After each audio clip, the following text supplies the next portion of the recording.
কারো বাবা খালি সম্পত্তি নয় অকাপ। অকাপ মানুষ দান করেছে আল্লাহর নামে। অতএব এটা আমার ইসলাম ধর্মের ম্যাটার। আমার ধর্মের উপরে আঘাত দিবার অধিকার দেশ কাউকে দেয়নি, সংবিধান কাউকে দেয়নি। এই বিল কোনোভাবে লাগু হতে দেওয়া যাবে না। আর এই বিল যদি লাগু হয়ে যায়, দোদকে দোদকে মরার থেকে একেবারে মরে যাওয়া ভালো। তাই সময় আছে, চলুন। আমি ফার্স্টে আছি, আসুন না দেখি। বড় দুঃখ তো এটাই, যখন তাপ লাগে তখন তো লড়ে বসতে মন যায়। আপনাদের কিছু হয়নি। অনেক গাল দিয়েছেন দাদা হুজুরের আওলাদ নবীর খানদানকে, অনেক গাল দিয়েছেন। সেই দুঃখগুলো ভুলে যায়নি, কথাগুলো ভুলে যায়নি। সেকুলারের নামে যেসব রাজনীতির দলকে ভোট দিয়ে ক্ষমতায় এনেছি, তাদেরকে একটু বলুন না লড়ে চড়ে বসতে। আজকে পুরো দেশ জুড়ে ওয়াকফ সম্পদের যে বিল যদি পাস করে ফেলে, আমার মুসলিম কম আমি বলছি, আমরা দিশেহারা তো এমনি হয়ে আছি, আরো দিশেহারা হয়ে যাব। আসসালামু আলাইকুম ওয়া রাহমাতুল্লাহি ওয়া বারাকাতুহু। দূরে কাছে যে যেখানে আছেন, সকলের উদ্দেশ্যে একটা কথা। দেখুন, অনেকে আমায় ফোন করছে বা আমার পেজের অফিসে জানাচ্ছে যে আজকে পুরো দেশ জুড়ে আমার মহান ভারতবর্ষে এই যে বিজেপি সরকার একটা ওয়াকফ সংশোধনের বিলের নামে 2024, যেটাকে ওয়াকফ সম্পদকে গ্রাস করার বা নিজেদের আয়ত্তে আনার ষড়যন্ত্র যে করছে, সেটাকে নিয়ে আমার বক্তব্য কি, আমার কোন রকম সেরকম বাইট কিছু দেখছেন অনেকে জিজ্ঞেস করছে। দেখুন, দুঃখ লাগে এটাই যে আজ আপনারা ভাবছেন, আমি বিগত 3-4 বছর ধরে বলছি এমন একটা দিন আসছে সবকিছু আমাদের হাত থেকে বেরিয়ে চলে যাবে। আমি তো ওয়াকফ সম্পত্তি নিয়ে কলিকাতা রাজপথ থেকে শুরু করে বাংলার অলিতে গলিতে 3-4 বছর ধরে আন্দোলন করছি যে ওয়াকফ সম্পত্তি এটা মুসলমানদের ব্যক্তিগত সম্পদ। এটা মানুষ দান করে মহান স্রষ্টা রব্বুল আলামিনের নামে। অতএব এটাকে কখনোই কোনো সরকারের হস্তান্তর হতে পারে না। কিন্তু আমরা বিগত দিন থেকে দেখে আসছি, প্রতিটা সরকারই যখন ক্ষমতায় আসে, ওয়াকফ সম্পত্তির কোটি কোটি টাকা তারা লুটপাট করে, সম্পদকে বিক্রি করে দেয়। তার বিরুদ্ধেও তো আন্দোলন করে আসছি। তাই আমি বারবার বলেছিলাম যে আসুন, ঐক্যবদ্ধ হন, সংগঠিত হন, নিজেদের সম্পদ নিজেরা দখল করুন, নিজেদের ধর্মীয় এটা বিষয় নিজেরা রাখুন, নিজেরা পরিচালনা করুন, নিজেরা এর তত্ত্বাবধান করুন। কিন্তু অনেকে তো আমাকে গালিগালাজ করেছিলেন, অনেক সমালোচনা করেছিলেন, অনেক কিছু বলেছিলেন।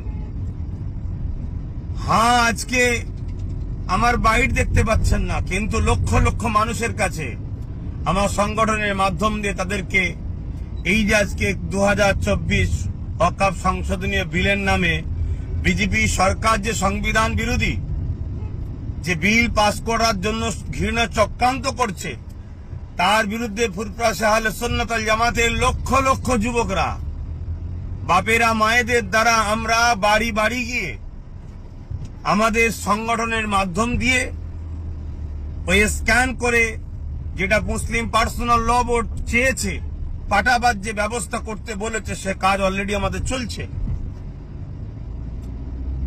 বড় দুঃখ তো এটাই, যখন তাপ লাগে তখন তো লড়ে বসতে মন যায় আপনাদের। ফোন করে অনেকে সমালোচনা করছেন। হ্যাঁ, দেখুন, 3 বছর কম বেশি আগে থেকে আমি বলে আসছি, যেমন একটা দিন আসছে দিশে হারা হয়ে যাবেন, চোখের পানি নয় খুন বেরোবে। এখনো তো কিছু হয়নি। অনেক গাল দিয়েছেন দাদা হুজুরের আওলাদ নবীর খানদানকে, অনেক গাল দিয়েছেন। সেই দুঃখগুলো ভুলে যায়নি, কথাগুলো ভুলে যায়নি। তথাপিও বলবো, আসুন, যা প্রতিটা মাযহাব, দল, মত সবকিছু ভুলে গিয়ে এই বিজেপির যে চক্রান্ত, আর বিজেপি শুধু আজকে নতুন নয়, কখন কৃষকের বিরুদ্ধে সংবিধান বিরোধী বিল পাস করেছে, কখনো দেশের মানুষের বিরুদ্ধে। এই বিজেপি নামক যে দল আজকে পুরো দেশটাকে শেষ করছে, এর বিরুদ্ধে সবাই সংগঠিত হন। এবং আমরা যে সেকুলারের নামে যেসব রাজনীতির দলকে ভোট দিয়ে ক্ষমতায় এনেছি, তাদেরকে একটু বলুন না লড়ে চড়ে বসতে।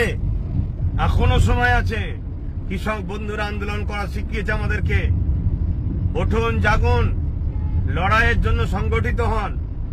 কারো বাবা খালি সম্পত্তি নয় অকাপ।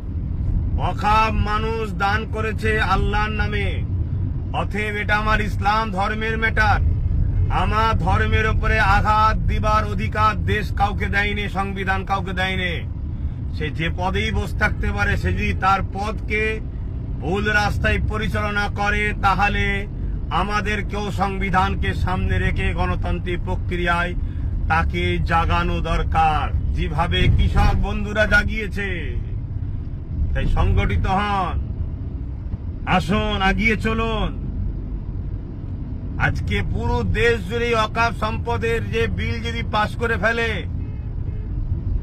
আমার মুসলিম কম, আমি বলছি, আমরা দিশেহারা তো এমনি হয়ে আছি, আরো দিশেহারা হয়ে যাব। কোনো অস্তিত্ব থাকবে না। আমি বলেছিলাম মসজিদে যাবেন, AK-47 দাঁড়িয়ে থাকবে, লাঠিলে দাঁড়িয়ে থাকবে। সেটা করতে চাইছে মসজিদ কমিটি, মাদ্রাসা কমিটি, বিভিন্ন কমিটিতে, কবরস্থান কমিটি, সব কমিটির মধ্যে সরকার তার আমলাকে নিযুক্ত করবে, সম্পদকে হস্তক্ষেপ করবে, তাদের আইনকে প্রয়োগ করাবে। আপনার ধর্মীয় স্বাধীনতা শেষ হয়ে যাবে। এই যে অত্যাচার, এতে মুসলিম অস্তিত্ব তথা ইসলামকে মিটাবার একটা ঘৃণার চক্রান্ত বিজেপি সরকার নিচ্ছে। এই বিল কোনোভাবে লাগু হতে দেওয়া যাবে না। আর এই বিল যদি লাগু হয়ে যায়, দোদকে মরার থেকে একেবারে মরে যাওয়া ভালো। তাই সময় আছে, চলুন। আমি ফার্স্টে আছি, আসুন না দেখি। যারা পালালি খেয়ে খায়, যারা পা চেটে বেড়ায়, যারা ভিক্ষা খায়, সামান্য ভিক্ষায় যখন ইসলাম বিদ্বেষী কোনো কথা হয়, তাদের মুখে কথা পাওয়া যায় না। সেই মুসলমানদের নিয়ে ওয়াকফের লড়াই কি হবে? তারা আজকে ফোন করে বলছে আপনার ভূমিকা কি? আজকে নিজেরা সংগঠিত নয়, নিজেদের কোনো পাওয়ার নাই, নিজেদের কোনো জায়গা নাই। আরো একটা কথা, হিন্দু আর হিন্দুত্ব দুটোকে কিন্তু একভাবে মিশিয়ে দেবেন না। আমার ক্ষুদ্র জ্ঞানে হিন্দু শান্তি, ভ্রাতৃত্ব, ঐক্যের কথা বলে। হাজার হাজার বছর ধরে এদেশে মুসলিম হিন্দুর ভ্রাতৃত্ব ইতিহাসে আসছে। কিন্তু আজকে হিন্দুত্ব, হিন্দুর সাইনবোর্ড দিয়ে হিন্দুত্বের যে আজকে ষড়যন্ত্র, দেশকে ধ্বংস করার যে ষড়যন্ত্র, সংবিধানকে মিটিয়ে দিবার যে ষড়যন্ত্র, সেই দিকে দেশকে নিয়ে যাচ্ছে। তাই ইসলামের ঐতিহ্য, 400-500 বছরের ওয়াকফ স্টেট, ওয়াকফ সম্পত্তির মসজিদ যা আছে, সেগুলোকে বিরান যদি না করা যায়, তাহলে এটা একটা কিন্তু আপনার আমার জন্য একটা প্রমাণ দিচ্ছে যে এই দেশে হাজার হাজার বছর ধরে আমাদেরও পূর্বপুরুষরা চলে আসছে। তো এই স্মৃতিগুলোকে মিটাতে হবে। মিটানোর জন্যই আজকে এই ওয়াকফ সংশোধনী বিলের নামে ওয়াকফ সম্পদকে হস্তক্ষেপ করার, নিজেদের দখলে নিবার একটা ষড়যন্ত্র বিজেপি গভর্নমেন্ট করতে চাইছে।